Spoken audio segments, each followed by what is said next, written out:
तो आज के करंट अफेयर्स के सत्र पे हम करंट अफेयर से जुड़े हुए कई सारे मुद्दों को देखेंगे जो कि आपकी परीक्षा के दृष्टिकोण से सबसे ज्यादा इंपॉर्टेंट है। हम पिछले 1.5 से 2 साल के करंट अफेयर्स लेकर के चल रहे हैं ताकि आपके एग्जाम में करंट अफेयर्स मैं उन्हीं विषयों को चुन रहा हूं जो कि एग्जाम के दृष्टिकोण से सबसे ज्यादा इंपॉर्टेंट है, सबसे ज्यादा उपयोगी है। तो आज के करंट अफेयर्स की शुरुआत करते हैं। देखिए अभी क्या है, भारत में आतंकवाद निरोधी समिति की बैठक हुई थी, भारत के द्वारा मेजबानी की गई और यह पहली बार 28 से 29 अक्टूबर 2022 को विदेश मंत्रालय के द्वारा मुंबई में और दिल्ली में संयुक्त राष्ट्र सुरक्षा परिषद की आतंकवाद निरोधी समिति की बैठक की आयोजन की गई। ठीक है, तो यूनाइटेड नेशन सिक्योरिटी काउंसिल का टेररिज्म कमेटी की पहली बैठक आपकी भारत में हुई, दिल्ली में। ठीक है, 29 अक्टूबर 2022 को दिल्ली में भी हुई और मुंबई में भी हुई।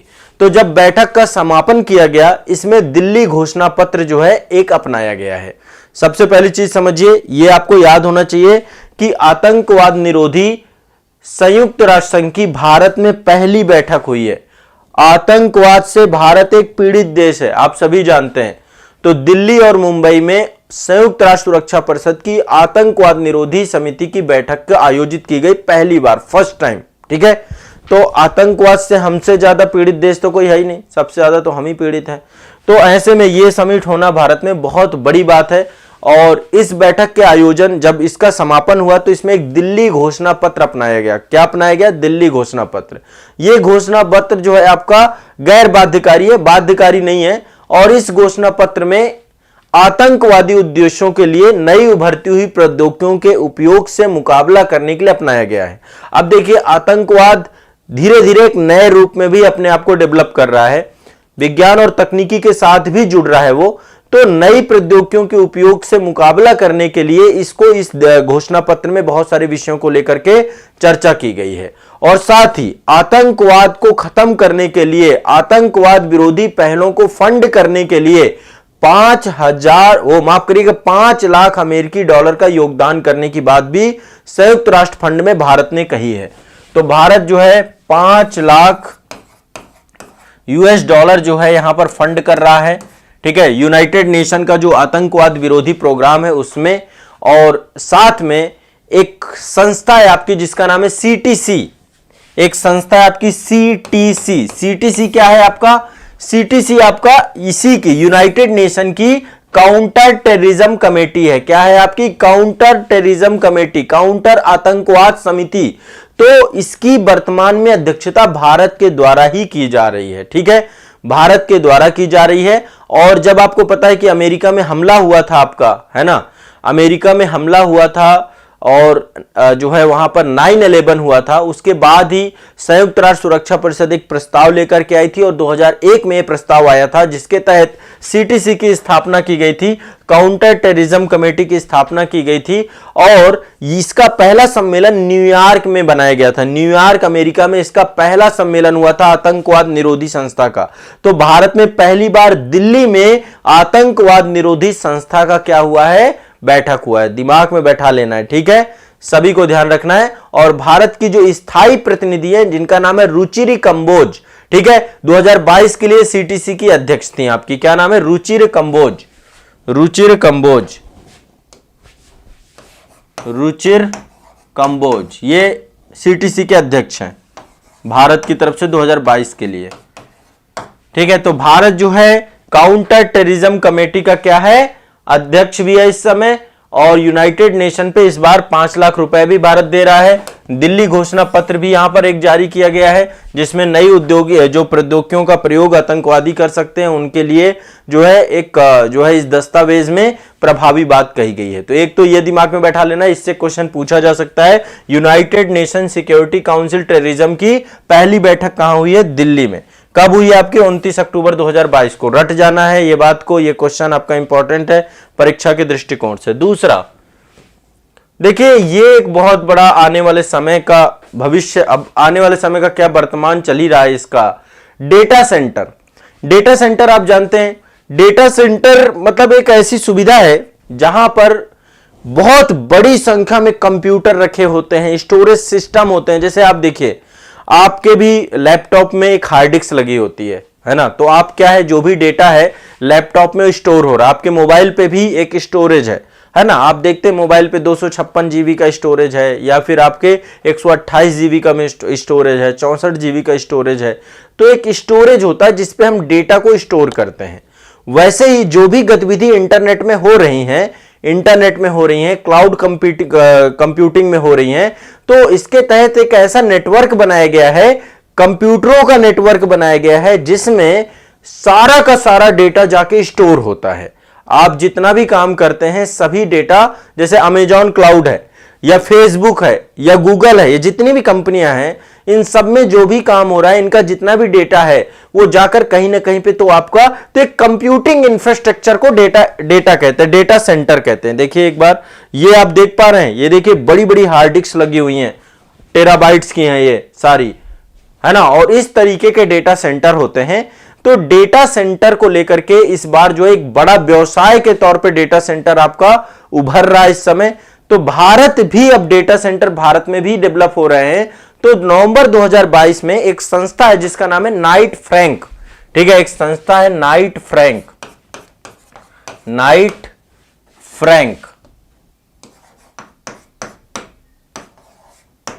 ठीक है, एक संस्था है नाइट फ्रैंक। इसके द्वारा क्या किया गया, एक रिपोर्ट जारी की गई जिसमें बताया गया कि भारत के 3 शहर, कौन कौन से 3 शहर, हैदराबाद, चेन्नई और नई दिल्ली। हैदराबाद, चेन्नई और नई दिल्ली, ये 3 शहर जो हैं एशिया प्रशांत क्षेत्र में, ठीक है, एशिया प्रशांत, एपीएसी क्षेत्र, एशिया पैसिफिक क्षेत्र जो आपका रीजन है, यहां पे डेटा सेंटर के 3 बड़े बाजारों के तौर पे उभरे हैं। यहां पर ये तीनों शहरों में डेटा सेंटर बड़े स्तर पे इस्टेब्लिश हो रहा है। और रिपोर्ट में कहा गया है कि आने वाले समय में जो भारत है, भारत बड़े स्तर पर डेटा सेंटर उद्योग को डेवलप कर रहा है। बहुत तेजी से डेटा सेंटर इंडस्ट्री यहां पे डेवलप हो रही है। देखिए डेटा लोकलाइजेशन का एक बहुत बड़ा मुद्दा चलता रहता है कि भाई भारत का डेटा विदेशों में जाकर के स्टोर हो रहा है। आप खुद देखिए, आप गूगल चला रहे हैं, उसका डेटा भारत में थोड़ा ना हो रहा है, वो तो सारे बाहर है। तो बहुत सारे सर्वर जो हैं वो इंडिया में स्टैब्लिश हो, तो डेटा सेंटर को लेकर के भारत में बहुत तेजी से काम किया जा रहा है। सरकारी नीतियां भी इससे जुड़ रही हैं, गवर्नमेंट भी इसको लेकर के काम कर रही है। और रिपोर्ट में यह भी कहा गया है कि भारत में जो है जल्द ही जो है डेटा सेंटर को लेकर के भारत इंटरनेशनल लेवल पे लीड भी करेगा, ठीक है। तो ये भी आपको दिमाग में बैठा लेना है। डेटा सेंटर में भारत के 3 शहर जो हैं आपके क्या हैं, बहुत तेजी से काम कर रहे हैं, बहुत तेजी से आगे बढ़ते जा रहे हैं। डेटा का स्थानीयकरण होना चाहिए, भारत का डेटा भारत में रहना चाहिए, इस दिशा में बहुत तेजी से काम हो रहा है। तो हमारे ये 3 बड़े जो है उभरते हुए शहर आए हैं, एक हैदराबाद है, चेन्नई है और नई दिल्ली है। तो नाइट फ्रैंक की रिपोर्ट में इन 3 शहरों को उभरते हुए डेटा सेंटर के मार्केट के तौर पे देखा जाता है, ठीक है। तो ये आपको ध्यान रखना है, क्लियर है, स्पष्ट है। यहां पर लगभग 300 मेगावाट से लेकर के 400 MW मेगावाट तक की आईटी क्षमता के साथ जो है डेटा सेंटर ये बनाए गए हैं। तो डेटा सेंटर ध्यान रखना है आपको, इससे क्वेश्चन पूछा जा सकता है। चलिए, एक ये अवार्ड मिला है और भारत के एक राज्य केरल को प्राप्त हुआ है, वर्ल्ड रिस्पॉन्सिबल टूरिज्म अवार्ड, ठीक है, WTM, world responsible tourism award. यह अवार्ड मिला इस बार केरल को यह अवार्ड मिला है, ठीक है। लंदन में जो है आपका नवंबर 2022 में एक आयोजन हुआ था वर्ल्ड ट्रेवल मार्ट का। किसका हुआ था? वर्ल्ड ट्रेवल मार्ट का। तो इसमें एक अवार्ड दिया गया, रिस्पॉन्सिबल टूरिज्म ग्लोबल अवार्ड। यह अवार्ड गया है भारत के केरल को। यह बहुत बड़ी बात है। देखो एक चीज ध्यान रखिएगा, आप एक चीज दिमाग में बैठाइए, हमारे यहाँ पे जहां पर भी नागरिक एक जगह से दूसरे राज्य में घूमने जा रहे हैं या इंटरनेशनल बहुत सारे टूरिस्ट भारत में आते हैं, तो जब ये टूरिस्ट भारत में आते हैं तो आपको पता है कि ये अपने आप में एक जो पर्यटन मिशन है, पर्यटन टूरिज्म में मतलब लोगों को कैसा अनुभव महसूस होता है। और यहां पर एक चीज ध्यान रखिएगा, जो ये पुरस्कार दिया गया है केरल सरकार के तहत एक जिम्मेदार पर्यटन मिशन संचालित किया जाता है और इनके द्वारा स्ट्रीट परियोजना भी चलाई गई है, ठीक है। तो जूरी ने कोट्टयम जिला है, कोट्टयम जिले में एक जलमार्ग परियोजना भी चलाई जा रही है। बहुत सारी परियोजनाएं टूरिज्म को ध्यान में रखते हुए केरल सरकार चलाती है।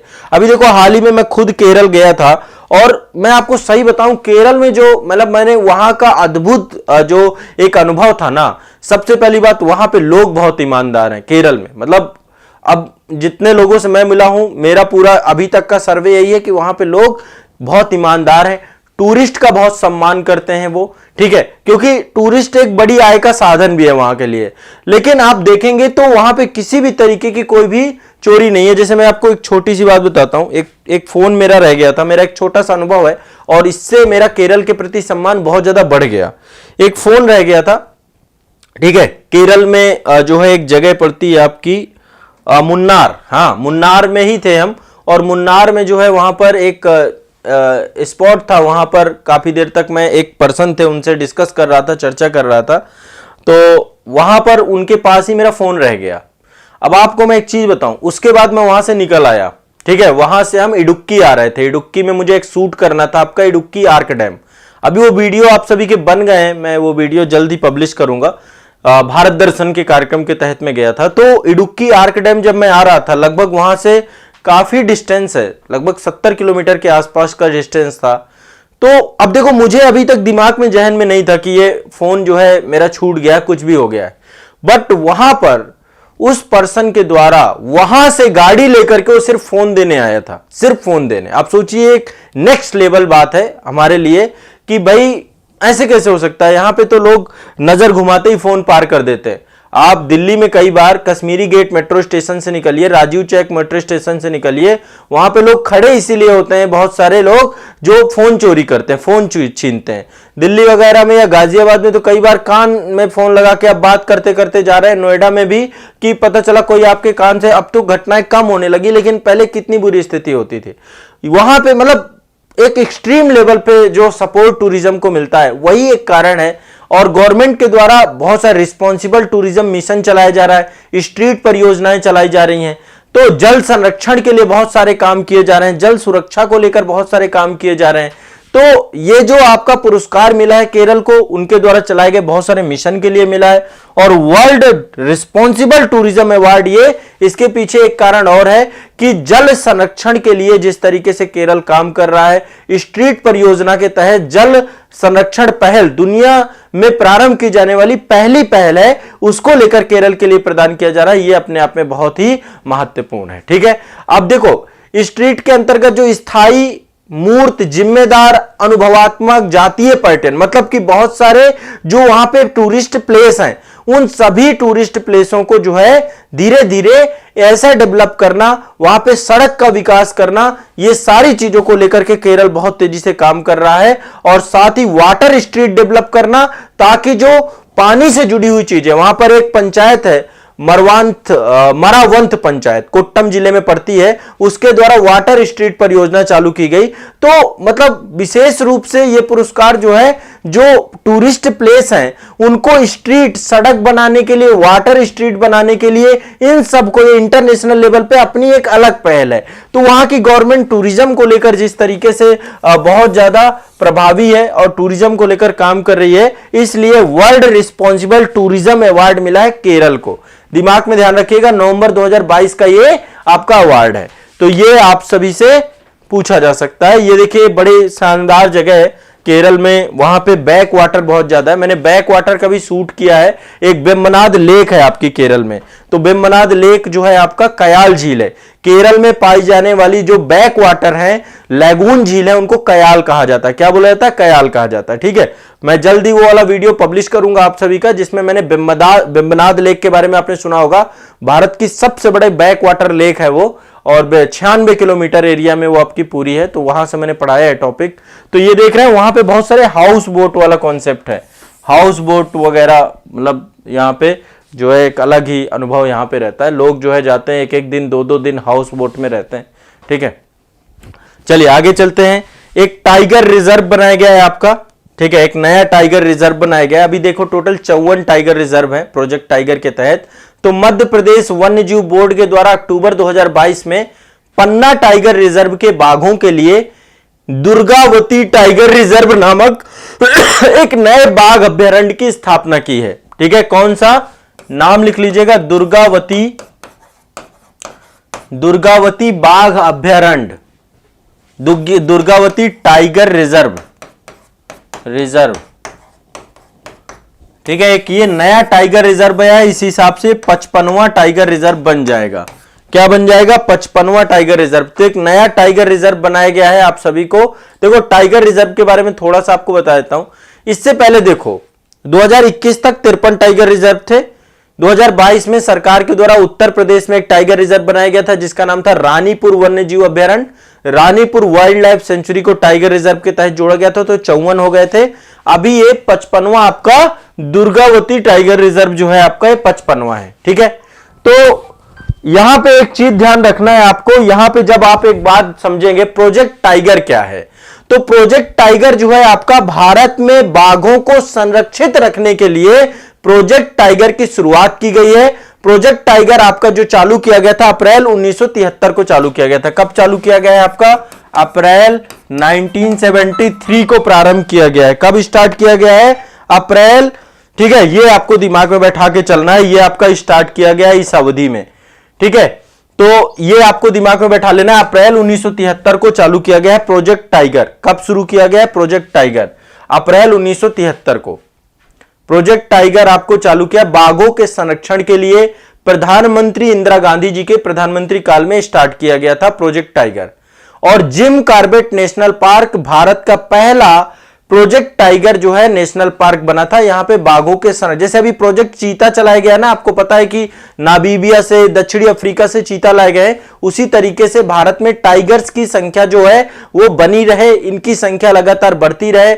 उसी में जिम कॉर्बेट नेशनल पार्क से प्रोजेक्ट टाइगर 1973 में चालू किया गया था। तो उसके तहत टोटल अभी 55 टाइगर रिजर्व है, जहां पर टाइगर को प्राकृतिक आवास क्षेत्र जो उसका है उसमें उसको संरक्षित करना और वहां पर उसको जो है एक उस तरीके का एनवायरनमेंट देना जिन एनवायरनमेंट के लिए वो डेवलप हो चुका होगा। ठीक है, तो ये आपको ध्यान रखना है। टाइगर रिजर्व जो है टाइगर्स के संरक्षण को लेकर के अभी 55वां टाइगर रिजर्व आपका घोषित किया गया है मध्य प्रदेश में। ठीक है, मध्य प्रदेश में दुर्गावती टाइगर रिजर्व। सभी लोगों को ये याद कर लेना है, रट लेना है, इससे क्वेश्चन पूछा जा सकता है। ठीक है, और देखो अब इसको लेकर के राष्ट्रीय उद्यान और बायोस्फीयर रिजर्व वाला जो टॉपिक है वो आप लोगों का एनवायरनमेंट वाली क्लास में आप लोग पढ़ोगे। ठीक है, तो वहां पर जो है चीजें बताई गई हैं आपकी। अब देखो यहां पे क्या हो रहा है, पन्ना टाइगर रिजर्व में वहां से केन नदी होकर के जाती है। ठीक है, दुर्गावती टाइगर रिजर्व है ना, इसकी स्थापना ठीक है मध्य प्रदेश में की गई है। तो दुर्गावती टाइगर रिजर्व में नया टाइगर रिजर्व बनाया गया है जिसमें नरसिंहपुर, दमोह, सागर जिलों में फैला हुआ है। मध्य प्रदेश वन्य जीव बोर्ड ने पन्ना टाइगर रिजर्व में एक नया टाइगर रिजर्व बनाने की मंजूरी दी है। अब देखो यहां पे हो क्या रहा है, जो ये पन्ना टाइगर रिजर्व है यहां पे क्या बन रहा है, केन बेतवा दो नदियों को आपस में जोड़ा जा रहा है। केन नदी और बेतवा नदी को आपस में जोड़ा जा रहा है। केन बेतवा लिंक परियोजना चल रही है जिसके कारण से टाइगर रिजर्व का 1/4 हिस्सा क्या हो जाएगा, आपका डूब जाएगा, जलमग्न हो जाएगा जब आपका ये बनेगा। तो ऐसे में जो है ये नया टाइगर रिजर्व आपका डेवलप करने की बात की गई है। ठीक है, तो एक ये ध्यान रखिएगा, इसके तहत दुर्गावती को जोड़ने वाला एक ग्रीन कॉरिडोर भी बनाया जाएगा ताकि बाघों को नए रिजर्व में प्राकृतिक आवाजाही हो सके। मतलब कि पन्ना टाइगर रिजर्व से दुर्गावती टाइगर रिजर्व के बीच में एक ग्रीन कॉरिडोर डेवलप किया जाएगा ताकि बाघ यहां तक पहुंच सके। तो यह दिमाग में बैठा लेना है। ठीक है, और केन बेतवा लिंक परियोजना पन्ना में वन्य जीव प्रबंधन योजना का एक हिस्सा है। यहां पे देखिए केन बेतवा लिंक है, दो नदियां हैं, आपको पता है एक नदी है बेतवा नदी है, यमुना की सहायक है दोनों नदियां। ये आपकी बेतवा नदी है और यहां पे देखें केन नदी है। इन दोनों को आपस में इंटरलिंक किया जा रहा है, जोड़ा जा रहा है। और ये पूरा जो रीजन आप देख पा रहे हैं, पूरा रीजन जितना भी है ये पन्ना टाइगर रिजर्व वाला क्षेत्र है। इधर उत्तर प्रदेश है, इधर मध्य प्रदेश है। ठीक है, तो आपने मेरा एक भारत दर्शन का वीडियो देखा होगा पन्ना टाइगर रिजर्व से, वहां से मैंने केन नदी वगैरह और थोड़ा बहुत डिस्कस किया था इसको। पन्ना टाइगर रिजर्व से मैंने एक शूट किया है।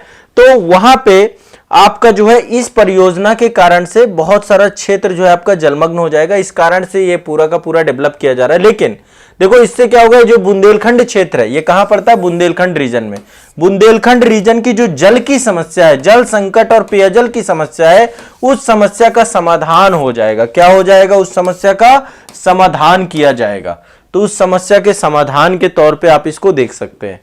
ठीक है, उस समस्या के समाधान के तौर पे देखा जा सकता है। साथ ही इसमें 103 मेगावाट की जल विद्युत क्षमता भी है और यह परियोजना सूखा प्रभावित बुंदेलखंड क्षेत्र को लाभकारी होगी। ठीक है, 8 साल में यह परियोजना के पूरा होने की उम्मीद है कि यह योजना पूरी हो जाएगी। तो यह आपको ध्यान में रखना है। लेकिन देखो इस परियोजना से निश्चित तौर पे जो जैव विविधता है, बायोडायवर्सिटी है, पन्ना टाइगर रिजर्व में विभिन्न प्रजातियों के घर हैं, उन सभी के लिए प्रभाव डाल सकता है और जो है ये भी दिमाग में बैठा के रखना है। ठीक है, चलिए अगला चलते हैं नेक्स्ट। ये पंजाब से एक खबर है और पंजाब के एक जगह है पंजाब में संगरूरू। तो पंजाब के संगरूरू में एशिया का सबसे बड़ा बायो एनर्जी प्लांट बनाया गया है। ठीक है, अब देख रहे हैं अल्टरनेटिव एनर्जी की तरफ हम जा रहे हैं। तो एशिया का आपको पता है, देखो पंजाब और हरियाणा में एक बड़ी समस्या है पराली जलाने को लेकर के। तो पराली क्या होता है, हर वर्ष जो है जलाते हैं, फिर वायुमंडल की भी दिक्कतें होती हैं। तो पराली की बढ़ती समस्या के बीच पंजाब के संगरूरू में एक ऐसे प्लांट की शुरुआत की गई है जिससे पराली जलाने की समस्या की मुक्ति हो सकती है। ठीक है, तो 18 अक्टूबर 2022 को देश का सबसे बड़ा बायो एनर्जी प्लांट का उद्घाटन किया गया है। केंद्रीय मंत्री हरदीप सिंह पुरी थे आपके और वहां के मुख्यमंत्री भगवंत मान थे। तो देश का ये सब संगरूरू एक जगह है। ठीक है, कहां पे, संगरूरू संगरूर, ये जगह पर एक बायो एनर्जी प्लांट बनाया जा रहा है एशिया का। ठीक है, तो ये आपको दिमाग में बैठा के रखना है। और बायो एनर्जी प्लांट ये बनाया जा रहा है बिरबियो एजी के द्वारा। एक कंपनी है जो कि बायो एनर्जी पे काम करती है, जैव ईंधन पे काम करती है। पराली आपको पता है कि फसलों के बाद जो फसल के अवशिष्ट बचते हैं उसका उपयोग करके बायो एनर्जी बनाई जा सकती है। तो बर्बियो एजी के द्वारा ये पूरा का पूरा काम किया जाएगा। बर्बियो एजी एक कंपनी है, इसने ये पूरा का पूरा प्लांट लगाया है। ठीक है, ये कंपनी इसी दिशा में काम करती है। तो बर्बियो एजी के द्वारा जो है बायो एनर्जी प्लांट लगाया गया है और इस प्लांट के द्वारा जो है लगभग प्रतिदिन के स्तर पर 600 से 650 टन जो है आपका जैविक खेती से क्या किया जाएगा, आपका प्रयोग करके बायोगैस बनाई जाएगी। तो बायोगैस को स्थापित करने में ये एशिया का सबसे बड़ा प्लांट है, दिमाग में बैठा के रखिएगा। ठीक है, तो ये रहा आपका आज के करंट अफेयर से जुड़ी हुई कुछ महत्वपूर्ण पक्ष। यहाँ पे कई सारे टॉपिक मैंने बताया आपको। सबसे पहला टॉपिक आपका जो था वो टॉपिक जुड़ा हुआ था आपका यूनाइटेड नेशन के काउंटर टेररिज्म कमेटी से जुड़ा हुआ। दूसरा टॉपिक आपका डेटा सेंटर से जुड़ा हुआ था। 3 शहर बताए, हैदराबाद, चेन्नई, नई दिल्ली आपका। फिर आपका ये नाइट फ्रैंक के द्वारा ये रिपोर्ट जारी की गई है। इसके बाद हमने world responsible tourism award Kerala को मिला है, इसके बारे में चर्चा की है।